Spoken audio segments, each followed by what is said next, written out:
Hello students, hope you all are fine. Now the holidays are over and again we are going to start our online classes.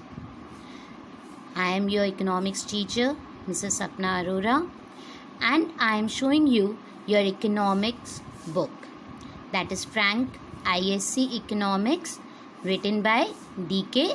Sethi. This is a prescribed book which you have to follow it. Now, we are going to start with the third chapter, Money, Meaning and Functions. But before starting this chapter, and I will tell you about what is money, I would like to draw your attention towards the barter system.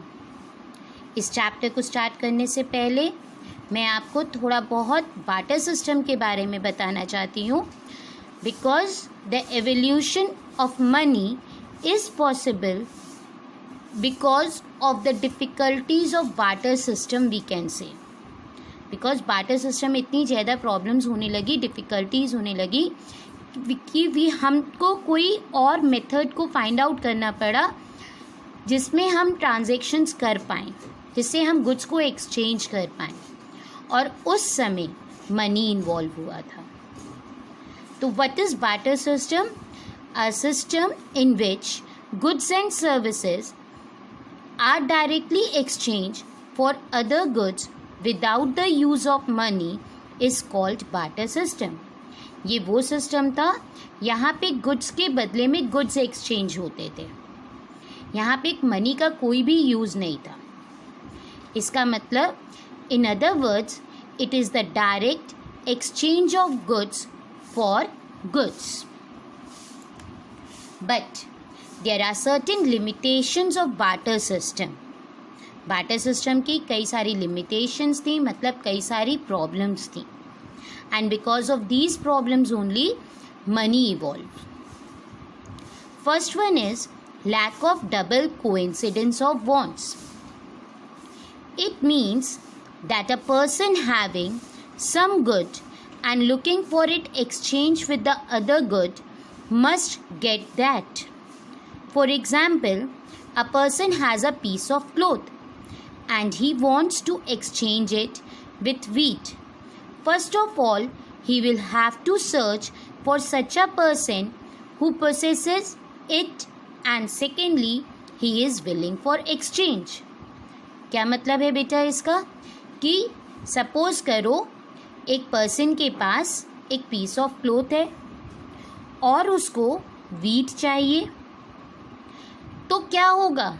उस person को ऐसा कोई person search करना पड़ेगा जिसके पास wheat हो और वो उसको क्लोथ्स के बदले में एक्सचेंज करने के लिए रेडी हो जाए. तो ये एक बहुत बड़ी प्रॉब्लम है ना ऐसे पर्सन को ढूंढने की. तो that is what we call it as lack of double coincidence of wants. Now, second one, lack of common measure of value. The second important drawback is the lack of common measure of value. For example, if one person has meat and the other has fruit, then how would this exchange take place, as both these goods are measured in different units? क्योंकि barter system के time में बेटा कोई common measure of value नहीं थी. देखिए, इन्होंने example दिया, एक पर्सन के पास मीट है और दूसरे पर्सन के पास फ्रूट है, तो वो कितनी क्वांटिटी मीट की लेके फ्रूट देगा, कैसे मेजर करे? तो ये एक प्रॉब्लम है कि नहीं है? क्योंकि हमने किसी कॉमन यार्डस्टिक पे मीट और फ्रूट को मेजर नहीं किया हुआ. मीट की वैल्यू अलग है और फ्रूट की वैल्यू अलग है. तो this is the second problem of barter system, that is lack of common measure of value. Now the third one is lack of indivisibility. Indivisibility मतलब उसको हम अलग अलग पार्ट्स में डिवाइड नहीं कर सकते. In this system sometimes indivisibility of certain goods become a problem.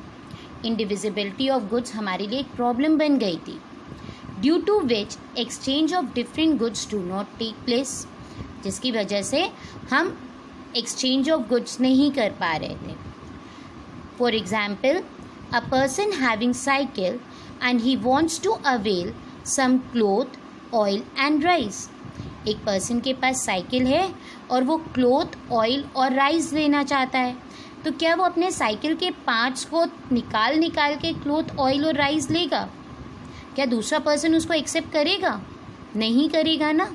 तो देयर आर सर्टेन कॉमोडिटीज़ जो इनडिविजिबल है, तो वहाँ पे प्रॉब्लम्स आ रही थी एक्सचेंज में. And now the fourth one, lack of store of value. It means people cannot store the value of goods because majority of goods when stored are either worn out or become less useful. For example, meat, bread, milk, etc. cannot be stored for a long time. इन्होंने कहा water के system के समय भी जो store of value की problem हो रही थी. हम गुड्स को स्टोर नहीं कर सकते लॉन्ग पीरियड ऑफ टाइम. कई सारे गुड्स हैं जो आप स्टोर नहीं कर सकते हो, जैसे मीट है, ब्रेड है. अगर हम इसको स्टोर करेंगे तो वो जो गुड्स हैं वो तो यूजलेस हो जाएंगे क्योंकि वो ख़राब हो जाएंगे. तो ये प्रॉब्लम थी ना कि अगर हमको फ्यूचर में कोई चीज़ चाहिए तो अभी हमारे पास ये गुड्स हैं, हम इनको स्टोर करके रखें. तो that was the problem in a barter system. Now we will learn about money. I hope आपको limitations of barter system clear है. तो अब हम लोग further proceed करेंगे मनी के बारे में. barter system की problems की वजह से ही मनी evolve हुआ था. तो now what is money? Money may be defined as anything which is generally acceptable by the people in exchange of goods and services or in repayment of debts. Money क्या है? कोई भी ऐसी चीज़ जो जनरलेबल acceptable हो, जनरली एक्सेप्टेबल हो. Generally acceptable का मतलब क्या हुआ बेटा? जो सब एक्सेप्ट कर लें, जो कोई भी रिफ्यूज़ ना करे. In exchange of goods and services, किसी भी गुड्स एंड सर्विसेज के एक्सचेंज पे हम जब मार्केट जाते हैं, हम गुड्स को ख़रीदते हैं तो हम उसके बदले में मनी ही पे करते हैं ना, या हम कुछ सेल कर रहे होते हैं उसके बदले में मनी ही एक्सेप्ट करते हैं. तो तभी इन्होंने ये वर्ड यूज़ किया, इट इज़ जनरली एक्सेप्टेबल, क्योंकि ये सभी एक्सेप्ट कर लेते हैं, कोई भी इसको रिफ्यूज़ नहीं करता. Thank you. In my next video we will learn about functions of money.